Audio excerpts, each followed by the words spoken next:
Subscribe करें हमारे YouTube channel को और हमारे वीडियोस को सबसे पहले देखने के लिए बेल आइकन को दबाना न भूलें। ये मेरा घर, ये मेरा मकान, ये मेरी गाड़ी, ऐसा ऐसा ऐसा। तो कहां से आप दिव्य बन पाएंगे? आप में दिव्यता कहां से प्रकट होगी? चयन आपको करना है। श्रीमद् भागवत की कथा है, श्री धाम वृंदावन है, अयोध्या जी है। ये अयोध्या, ये श्री धाम वृंदावन, ये मंदिर, ये गुरुद्वारे, ये साधना के स्थान, ये आध्यात्मिक जगह हमारे जीवन में क्यों हैं? ये किस लिए हैं?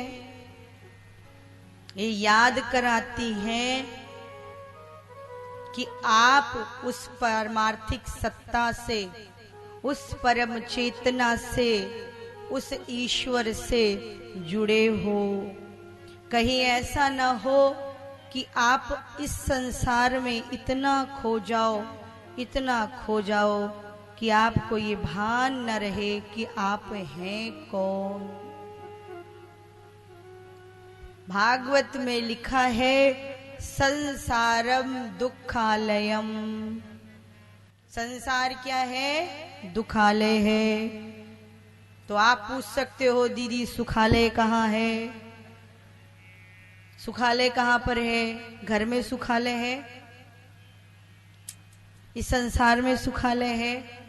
जब संसार को दुखालय कह दिया तो सुखालय कहाँ है? ना आप दुखालय खोजो, ना सुखालय खोजो, आप तो आनंदालय चलो। बोलो जय श्री राधे। और आनंदालय है भगवान की कृपा, भगवान का नाम, भगवान की कथा, भगवान का धाम, भगवान का चरित्र। यही है आनंद। सुख और आनंद में बहुत अंतर है। जैसे आप जीवन जीते हो, ऐसे पशु भी अपने जीवन का निर्वाह करता है। वो भी अपने जीवन यापन के लिए, कुत्ता कहीं हड्डी खोजता है, सुअर कहीं विष्ठा खोजता है। जो मनुष्य को अपने भोगों में आनंद आता है, वैसा ही आनंद पशु पक्षी को अपने भोजन में आता है। तो उनमें और हम में अंतर क्या है? उनमें विवेक बुद्धि नहीं है और आपको विवेक बुद्धि प्राप्त हो सकती है। सत्संग क्या है? ये सत्संग की कृपा क्या है? ये सत्संग की कक्षा का अर्थ क्या है? यहां से आपको विवेकमयी बुद्धि प्राप्त होती है।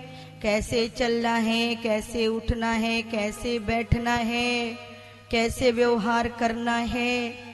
और जो सत्संग में जाते हैं, जो कथा में जाते हैं, वो औरों से अलग होते हैं। उनके बच्चों को ये नहीं बताना पड़ता कि ये संत महाराज जा रहे हैं, ये तुम्हारे गोविंद का मंदिर है। नहीं तो पाश्चात्य सभ्यता का देश में इतना प्रचार प्रसार हो गया है कि आज बच्चों में वो संस्कार नहीं। वे नहीं जानते गीता किसे कहते हैं, महाभारत के कौन पात्र हैं, मानस के कौन पात्र हैं, महाराज दशरथ किसके पिता थे। जिस भारत में, जिस राष्ट्र में जन्म लिया, जहां भगवान के अवतार हुए, वहां के लोग ऐसे प्रश्न करते हैं। अरे विदेशी करें तो चलो एक बार सोचा भी जाए, लेकिन हिंदुस्तान में जन्म लेकर के अगर पूछें कि भाई राधा रानी कौन थी, महाराज दशरथ कौन थे, तो भारत का दुर्भाग्य है ना। ये जो कक्षा लगती है कथा की, ये जो आध्यात्म की कथाएं आपको श्रवण कराई जाती हैं, इसमें संतों का क्या कल्याण है? इसमें तो समाज का कल्याण है। और सत्संग का अर्थ है सत्य की कक्षा। सत्य की कक्षा में आप लोग बैठे हो और नहीं समाज में झूठ ही लेना, झूठ ही देना, झूठ ही सब।